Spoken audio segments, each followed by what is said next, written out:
नमस्कार प्रेक्षकांनो. ठरलं तर मगच्या आजच्या भागात आपण पाहणार आहोत. अर्जुन सायली डॉक्टरांना भेटून आलेले असतात. अर्जुन तर खूपच चिडलेला असतो. तो तन्वीला जाब विचारणार त्याच वेळेला प्रताप काका म्हणतात, अरे नेमकं झालं तरी काय, का चिडचिड करतोय. अर्जुन काही बोलणार तितकेच सायली म्हणते, हिचे जे नाटकं चालले ना यांना बघितलं जात नाहीये. हे चांगुलपणाचं नाटक करते ना, सगळा खोटेपणा हिचा. गरम पाणी काय करून आणते, मध्ये मदतीला काय जाते, सगळं खोटं आहे. ओळखतो ना आपण तिला, तेच यांना सहन होत नाहीये. तेव्हा प्रिया म्हणते, सायली का भडकवते तू सगळ्यांना माझ्या विरोधात. मला माझ्या माणसांची सेवा करायची तर करू दे ना, तू लांबच राहा यापासून. तर कल्पना काकू म्हणतात, तन्वी तुझं हे काही नाटक चाललंय ना चांगुलपणाचं, ते कळतंय आम्हाला, तेव्हा तू गप्पच राहा. आणि अर्जुन तू का तिच्या नादी लागतोय, तिचं हे रोजचंच आहे माहिती ना आपल्याला. आणि आज एवढं का चिडलंय तू. अर्जुन म्हणतो, तिचं हे चांगुलपणाचं नाटक माझ्याकडनं सहन नाही होते. तेवढे ती अश्विन येतो आणि तो प्रियाची बाजू घेऊन अर्जुनशी भांडायला लागतो. त्याच वेळेला प्रताप काका म्हणतात, अर्जुन अश्विन दोघांनीही शांत बसा आणि सगळे दमले, जा बरं आपापल्या रूममध्ये. प्रिया म्हणते, अर्जुन सायली जा, तुम्ही दोघंही आराम करा, इथे खाली कोणाला काही लागलं तर मी आहे द्यायला. त्यानंतर अर्जुन सायली तिथून निघून जातात. तर प्रताप काका आणि कल्पना काकूही निघून जातात. रूममध्ये आल्यानंतर अर्जुन म्हणतो, तू मला खाली का बोलू दिलं नाही, काही काय चाललं आहे तुझं. तेव्हा सायली म्हणते, मी तुम्हाला गाडीतच सांगितलं होतं ना, आपल्याला आता घाई करून चालणार नाही. प्रियाच्या विरोधातले आपले सगळे पुरावे शोधून काढावे लागणार आहे. अजून तिने कोणते कोणते कारस्थान केले असतील आपल्याला काय माहिती आहे. अर्जुन म्हणतो, पण ती माझ्या फॅमिलीच्या इमोशन्स खेळते, त्याचं काय. ही गोष्ट सगळ्यांना समजली पाहिजे ना, ती प्रिया आहे तन्वी नाही. सायली म्हणते, आपल्याला जर तिला शिक्षा घडून आणायची असेल तर त्यासाठी तिच्याबद्दल आपल्याकडे ठोस पुरावे पाहिजे आणि तिला शिक्षा मिळवण्यासाठी कोर्टात एवढे पुरावे चालणार नाही. तेव्हा अर्जुन पण ठरवतो, प्रियाबद्दलचे सगळे पुरावे तो शोधणार आणि तिचा खोटेपणा सगळ्यांच्या समोर आणणार. ते दोघंही झोपी जातात. त्यानंतर दुसऱ्या दिवशी सकाळी रविराज काका, प्रतिमा आत्या आणि सुमन काकू तिघंही घरी जाण्यासाठी निघालेले असतात. तेव्हा प्रताप काका म्हणतात, अजून थोडे दिवस राहायला पाहिजे होतं ना. तेव्हा रविराज काका म्हणतात, आता भरपूर दिवस राहिलो ना, आणि जेव्हा आम्हाला खरंच तुमची गरज होती त्या काळात तुम्ही आमचा पाहुणचार केला आहे, तेच खूप आहे. तर कल्पना काकू म्हणतात, आता तुम्ही ठरवलंच आहे तर मग काय बोलणार ना. ते तिघंही निघणार. त्याच वेळेला तिथे प्रिया येते आणि म्हणते, आई थांब ना अजून काही दिवस, तुझी सेवा करण्याची संधी तर दे मला. तेव्हा रविराज काका म्हणतात, प्रतिमाची सेवा करण्यासाठी आम्ही खंबीर आहोत, तेव्हा तुझी गरज नाही आहे आम्हाला. तेव्हा प्रिया म्हणते, आई माझ्यासाठी नाही पण पूर्णाजीसाठी तरी थांब ना. तेव्हा अर्जुन सायली दोघंही खाली येतात. अर्जुन प्रियाला आवाज देतो, तन्वी बंद कर तुझं हे नाटक.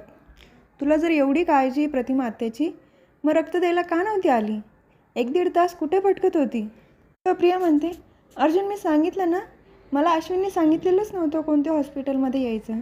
तेव्हा अर्जुन म्हणतो, अश्विन ज्या हॉस्पिटलशी कनेक्टेड आहे तो त्याच हॉस्पिटलमध्ये घेऊन जाणार ना, हे कॉमन सेन्स आहे.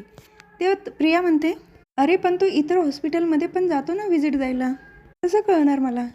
आणि मी इतकी पॅनिक झाली होती ना, काही सुचत नव्हतं मला त्याच वेळेला. तेव्हा सायली म्हणते, बंद कर प्रिया तुझं आता, नको बोलू तेच. आणि प्रतिमा त्यांना म्हणते, तुम्ही आता निघालात ना तर तुमची काळजी घ्या, गोळ्या औषधं सगळी वेळेवर घ्या. तेवढ्यात तिथे अश्विन येतो आणि तो म्हणतो, तुम्ही निघालात पण. तेव्हा रविराज काका म्हणतात, हो आता घरची आठवण यायला लागली रे. सायली म्हणते, जरा वेळ थांबा. तर प्रिया पण लगेच म्हणते, जरा वेळ थांबा. लगेच धावतच जाते आणि लाडूचा डब्बा घेऊन येते. प्रतिमा त्यांना म्हणते, आई हे ड्रायफ्रूटचे लाडू मी तुझ्यासाठी केले.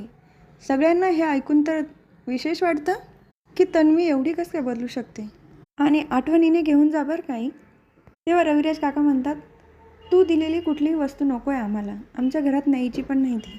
प्रिया म्हणते, हे खूप मनापासून केलेले लाडू आहे आई मी, आणि तुम्हाला असं वाटत असेल याच्यामध्ये काही विष वगैरे, तर असं काही नाही आहे. त्यानंतर ती स्वतः एक लाडू खाऊन दाखवते. तर प्रतिमा आत्या म्हणतात, असं काही नाही, मी खाईल ते लाडू. नंतर ते डब्बा घेतात.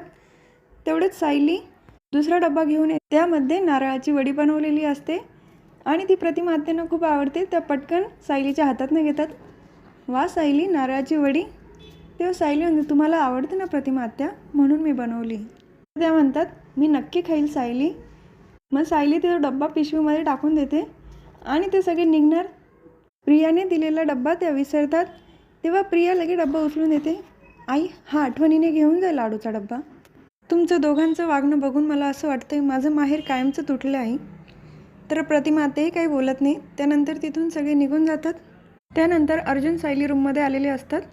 तेव्हा अर्जुन खूप संतापलेला असतो. तर सायली म्हणते, तुम्ही आत्ताही प्रियाचं सत्य सांगणार होतात ना सगळ्यांसमोर, पण आपलं काय ठरलं आहे, प्रियाच्या विरोधातले सगळे पुरावे जमा करायचे. या सगळ्याच्या मुळाशी आपल्याला जायचे आहे. तेव्हा एवढी घाई करून चालणार नाही. अर्जुन म्हणतो, मग तिला असंच खोटं बोलू द्यायचं सगळ्यांशी. तेव्हा सायली म्हणते, नाही, मी असं म्हणतच नाही, पण तुम्ही पण कधीतरी सगळ्यांशी खोटं बोलला असाल ना, एखादी गोष्ट लपवली असेल. तेव्हा अर्जुनच्या मनात येतं, सायलीला साक्षीबद्दल तर काही कळालं नसेल ना, पण मी तुम्हाला वचन देते, ज्या दिवशी तुमच्या हातात प्रियाविरोधात पुरावे असतील ना, त्या दिवशी मी तुमच्यासोबत उभी राहून प्रियाला घराबाहेर काढेल. तर अर्जुन म्हणतो, तो दिवस लवकरच येईल बायको. तेवढ्याच चैतन्याचा फोन येतो आणि अर्जुन तिथून निघून जातो. अर्जुन सायली दोघंही खाली आलेले असतात. तेव्हा अश्विन कल्पना काकूंना विचारतो, अस्मिताई आली नाही का अजून बाहेर. तेव्हा कल्पना काकू म्हणतात, अरे ती झोपलेली होती, जा ना तू, आता उठली असेल. तेव्हा अश्विन म्हणतो, नको, तिचा नवरा असेल तिथे, मला नाही आवडत तिथं जायला, बाहेर आल्यावरच बोलेल मी. आणि तिची ती सोनोग्राफीची अपॉइंटमेंट फिक्स करायची की काय ते विचारायचं होतं. तर कल्पना काकू म्हणतात, अरे जा. आणि प्रताप काका पण म्हणतात, मी सचिनला बाहेर जाताना बघितलं तेव्हा नसेल तू. तर अश्विन म्हणतो, ठीक आहे, मग मी जातो. तर प्रिया पण असते तिथे. ती म्हणते, थांब अश्विन, मी पण येते. प्रिया जाणार त्याच वेळेला अर्जुन म्हणतो, तू कशाला चालली आहे, ऑलरेडी अस्मिता ताईच्या आयुष्यामध्ये खूप प्रॉब्लेम आहे आणि तू जाऊन अजून ते वाढवू नको. तेव्हा अश्विन म्हणतो, दादा हे काय बोलतोय तू, तन्वी तिथे गेल्याने काय प्रॉब्लेम होणार आहे, ती काय तिचा जीव घेणार आहे. तर पूर्णाजी पण म्हणतात, हे बघा, दोघांनी शांत व्हा. आणि अर्जुन काय बिघडलं, तन्वी तिथे गेली, अस्मिताशी बोलली, तर तुला बोलायचं तर बोलू दे. कल्पना काकू आणि प्रताप काका पण म्हणतात, जा तन्वी तू, तुला बोलायचं तर, आणि अस्मिताला काही खायला हवं असेल तर करून दे.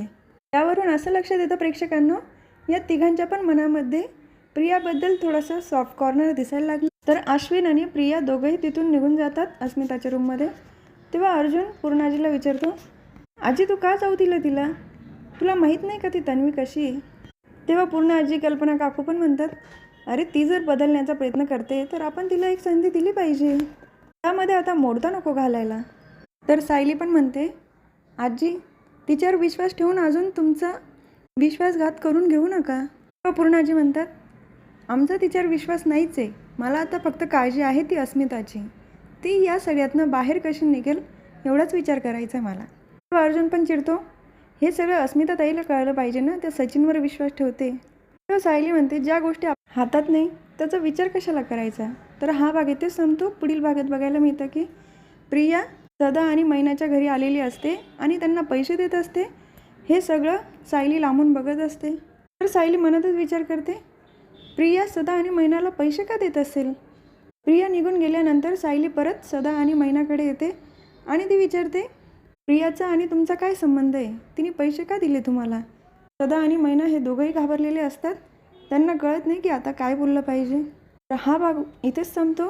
उद्याचा भाग खूप इंटरेस्टिंग असणार आहे. तेव्हा उद्या पुन्हा भेटूया, ठरलं तर मगच्या पुढच्या व्हिडिओमध्ये. तोपर्यंत टाटा बाबा and take care. Like share subscribe.